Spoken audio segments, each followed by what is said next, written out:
নির্দিষ্ট এলাকার বাইরে টোটো চালকদের শহরে প্রবেশ করার অনুমতি দেওয়া হোক, এই দাবিতে সোমবার জলপাইগুড়ি সদর ব্লকের গড়ালবাড়ি বাহাদুর মণ্ডলঘাট বেরুবাড়ির টোটো চালকেরা পুরসভার দ্বারস্থ হলেন। পুরসভার এক্সিকিউটিভ অফিসারের সঙ্গে দেখা করে নিজেদের দাবি তুলে ধরলেন টোটো চালকেরা। তাদের দাবি, রুজি রুটির টানে টোটো চালাচ্ছেন তারা। পুর কর্তৃপক্ষ শহরের যানজট সমস্যা মেটাতে পুরো এলাকা ছাড়াও শহর লাগোয়া খড়িয়া, পাতকাটা, পাহাড়পুর ও অরবিন্দ গ্রাম পঞ্চায়েত এলাকায় প্রায় 5,000 টোটো চালককে শহরে চলাচলের অনুমতি দিচ্ছে।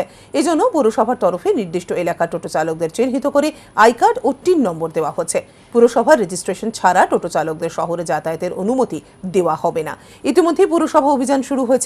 এদিন সদর ব্লক 1 INTTUC জেলা সভাপতি শুভঙ্কর মিশ্র বলেন, গত 1 সেপ্টেম্বর থেকে টোটোদের একটা নিষেধাজ্ঞা জারি করা হয়েছে। সেখানে আমাদের গ্রামাঞ্চলে যারা দিন আনে দিন খায়, যারা টোটোর উপর নির্ভরশীল, যারা টোটো দিয়ে জীবনযাপিকা করে এবং তাদের বাড়িতে ছোট ছোট বাচ্চা আছে, বউ বাচ্চা আছে, আমরা জানি সামনে দুর্গোৎসব মহোৎসব আছে একটা আমাদের, সেই সময় যদি তারা টোটো না চালাতে পারে তাহলে তার পরিবার অনাহারে থাকবে, সেটা আমরা চাই না। তাই তাদের কাছে আবেদন করলাম যে এই সমস্ত অঞ্চলগুলোতে আমরা বলছি না যারা 10টা টোটো 5টা টোটো তাদেরকে দিতে বলছি না, যারা প্রকৃত টোটো একাই চালায় সেটাই রোজগার করে খায় তাদেরকে অগ্রাধিকার দেওয়ার জন্য।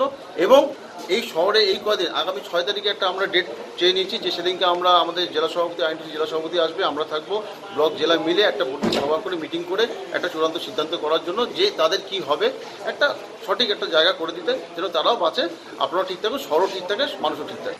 এই বিষয়ে পুরসভার এক্সিকিউটিভ অফিসার দেবদুলাল পাত্র বলেন, INTTUCর তরফে দাবি জানানো হয়েছে, পুরো বোর্ডে বিষয়টি তুলে ধরা হবে।